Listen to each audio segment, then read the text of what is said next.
संयुक्त किसान मोर्चा द्वारा 27 सितंबर को भारत बंद। न्यूज 9 टाइम्स बेतिया से आशुतोष कुमार बंडवाल की ब्यूरो रिपोर्ट।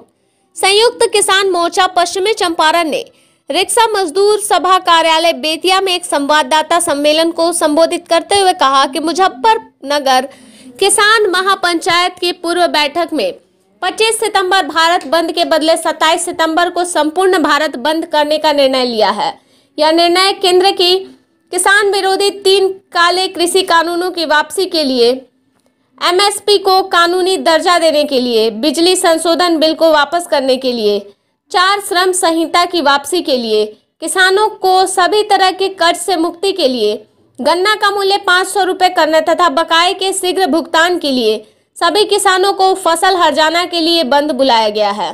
संयुक्त किसान मोर्चा से जुड़े पश्चिमी चंपारण के किसान, मजदूर, छात्र, नौजवान तथा महिला संगठनों ने पश्चिमी चंपारण में इस राष्ट्रव्यापी 27 सितंबर भारत बंद को ऐतिहासिक बनाने का निर्णय लिया है। पिछले 7 सितंबर को बेतिया जिला स्तरीय कन्वेंशन ने फैसला लिया कि संयुक्त किसान मोर्चा से जुड़े संगठन सभी प्रखंडों पर महापंचायत लगाएंगे तथा ज्यादा से ज्यादा किसानों से संपर्क कर इस ऐतिहासिक 27 सितंबर भारत बंद में शामिल करने का प्रयास करेंगे। 3 सितंबर जिला कन्वेंशन ने यह भी निर्णय लिया कि पश्चिमी चंपारण के तीनों अनुमंडल पर संयुक्त किसान मोर्चा का कन्वेंशन कर इसकी सफलता के लिए कदम उठाया जाएगा। संयुक्त किसान मोर्चा पश्चिमी चंपारण विगत दिनों हरियाणा करनाल के टोल प्लाजा पर धरना दे रहे किसानों पर खट्टर सरकार द्वारा बर्बर लाठी बरसाने और उसमें सुशील काजल की हत्या के लिए हरियाणा की खट्टर सरकार का कड़े शब्दों में निंदा करता है। साथ ही करनाल के एसडीएम आयुष सिन्हा द्वारा किसानों के सर फोड़ने जैसी आदेश को तुगलकी आदेश बताते हुए अविलंब उनको बर्खास्त कर उन पर हत्या का मुकदमा चलाने की मांग करता है। इस मांग के लिए विगत 2 दिनों से लघु सचिवालय करनाल पर चल रहे बेमियादी घेराव का हम पुरजोर समर्थन करते हैं। संयुक्त किसान मोर्चा त्रिपुरा के मुख्यालय अगरतला स्थित भारत की कम्युनिस्ट पार्टी मार्क्सवादी के राज्य कार्यालय को त्रिपुरा के मुख्यमंत्री के तालिबानी इशारे पर भाजपा आरएसएस के गुंडों द्वारा आग के हवाले कर दिया गया। कैंपस में खड़े दर्जनों गाड़ियों को तोड़ दिया गया। राज्य के सैकड़ों भाकपा कार्यालयों में से कार्यकर्ताओं को मारकर भगा दिया गया और कब्जा कर लिया गया। भाजपा की यह कार्रवाई उसके फांसीवादी चरित्र को बेनकाब करता है। मोर्चा इसका कड़ा विरोध करता है और केंद्र सरकार को अविलंब हस्तक्षेप कर कार्यालयों को खाली कराने की मांग करता है।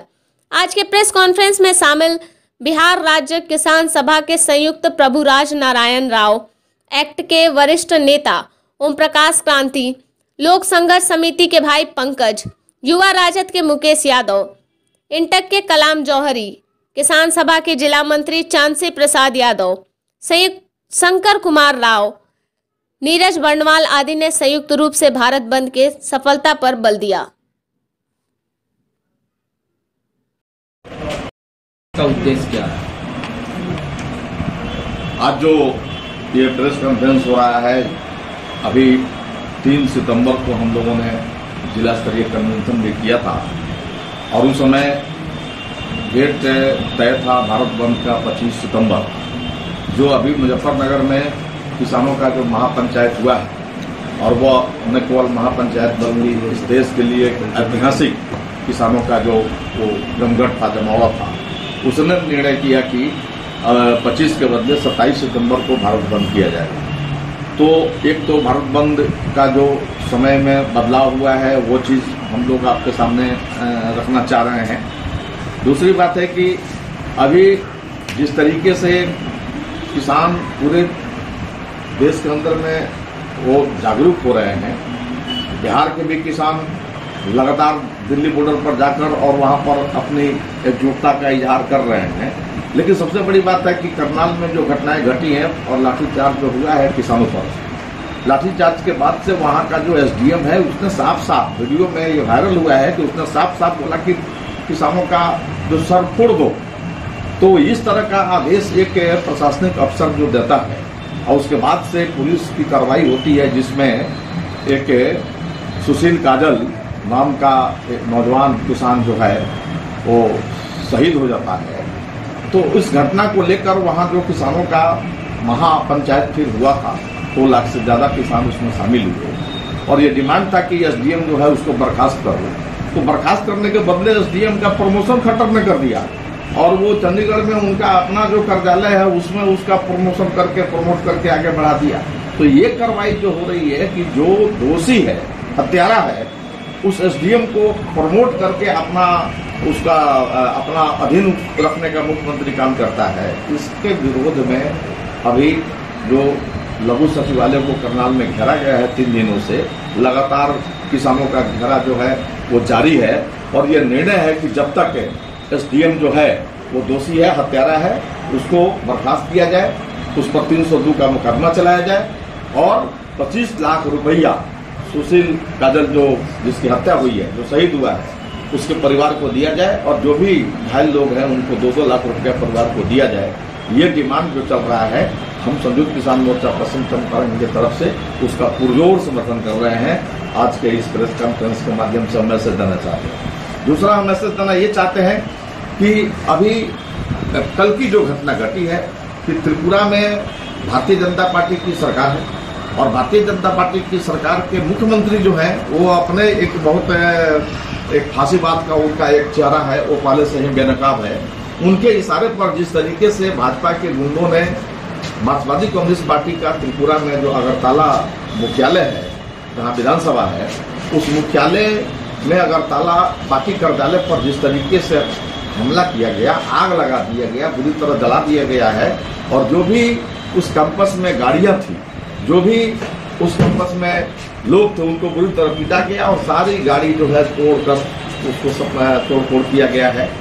और उसके साथ साथ त्रिपुरा के कई जगहों पर, राज्य के कई जगहों पर कार्यकर्ताओं को कार्यालय से निकाल कर कब्जा कर लिया गया है। सीपीएम के कार्यकर्ता को बाहर करके उसके कार्यालय को। इस घटना का संयुक्त किसान मोर्चा जो है वो मानकर चलता है कि ये तालिबानी जो उनका ये हरकत है और फांसीवाद का उनका चेहरा जो है इससे बेनकाब हो रहा है और हम लोग मांग करते हैं कि वो अविलंब केंद्र सरकार से हमारा डिमांड है कि त्रिपुरा की जो सरकार है उसको वो सचेत करें और इस तरह की घटनाओं से वो बाज हमें और उन पर कार्रवाई करे केंद्र सरकार, और नहीं तो संयुक्त किसान मोर्चा कड़ी कार्रवाई के लिए इसके लिए आगे आएगा।